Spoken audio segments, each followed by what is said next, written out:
வணக்கம். உங்களோடு பேசிக் கொண்டிருப்பவர் உங்கள் அன்பின் முனைவர் ரத்னமாலா புரூஸ். ஒரு நிமிஷம் ஒரு தகவல்ல இன்னைக்கு யாரை பத்தி சொல்ல போறேன் அப்படின்னு பாத்தீங்கன்னா, ராபர்ட் கிளைவ் பத்தி தாங்க சொல்ல போறேன். இந்தியாவில் ஆங்கிலேயரின் ஆட்சிக்கு அடிக்கோலியவர் யார் அப்படின்னு நான் கேட்டா உடனடியா சொல்லிடுவீங்க ராபர்ட் கிளைவ் அப்படின்னு சொல்லிட்டு.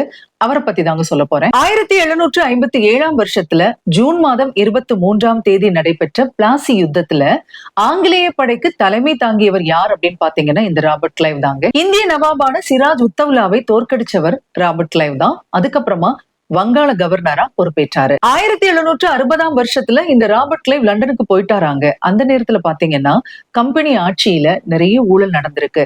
இதெல்லாம் சீர்திருத்தணும் அப்படின்னு சொல்லி மீண்டும் ராபர்ட் கிளைவ் இந்தியாவுக்கு வரவழைக்கப்படுறாரு. வங்காளத்தின் கவர்னரா நியமிக்கப்படுறாரு. இதெல்லாம் எப்ப நடக்குது அப்படின்னு பாத்தீங்கன்னா 1765 வருஷம் மே மாசம் 3 இப்ப இரண்டாவது முறையா வங்காளத்தின் கவர்னரா மாறி போறாரு ராபர்ட் கிளைவ். அங்க நடந்த ஊழலுக்கு எதிராக நிறைய நடவடிக்கைகள் எடுக்கிறாரு. 1767 வரைக்கும் இப்படி வங்காள கவர்னரா இருந்த ராபர்ட் கிளைவ் மீண்டும் இங்கிலாந்துக்கு திரும்பி போயிட்டாராம். அவர் இங்க இருந்த சமயத்துல சில பேருக்கு எதிராக நடவடிக்கைகள் எடுத்தார் இல்லையா, அவங்க எல்லாரும் சேர்ந்து ராபர்ட் கிளைவ் மேலேயே என்ன பண்ணிருக்காங்கன்னா லஞ்ச ஊழல் குற்றத்தை சுமத்தி இருந்திருக்காங்க. அதாவது பழிக்கு பழி வாங்கணும் அப்படின்னு நினைச்சிட்டு இதை பண்றாங்க. இத பத்தி விசாரிக்கிறதுக்காக பாராளுமன்ற குழு ஒண்ணு அமைக்கப்படுது.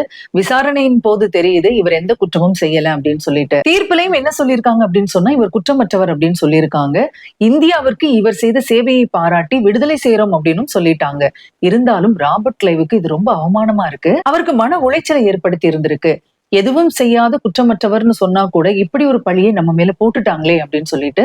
அதனால 1774 வருஷம் ஜூன் மாதம் 22 தற்கொலை பண்ணிக்கிறாரு ராபர்ட் கிளைவ். ஆக ஆங்கிலேய ஆட்சியை அடிக்கோலிய ராபர்ட் கிளைவ் இறுதியில என்ன பண்ணிக்கிட்டாரு அப்படின்னு சொன்னா தற்கொலை பண்ணிக்கிட்டாரு அப்படிங்கிற தகவலோட இன்னைக்கு விடைபெறேன். மீண்டும் புதிய தகவலோடு உங்களை சந்திக்கிறேன். அதுவரையில் உங்களிடத்திலிருந்து விடைபெற்றுக் கொள்பவர் உங்கள் அன்பின் முனைவர் ரத்னமாலா புரூஸ்.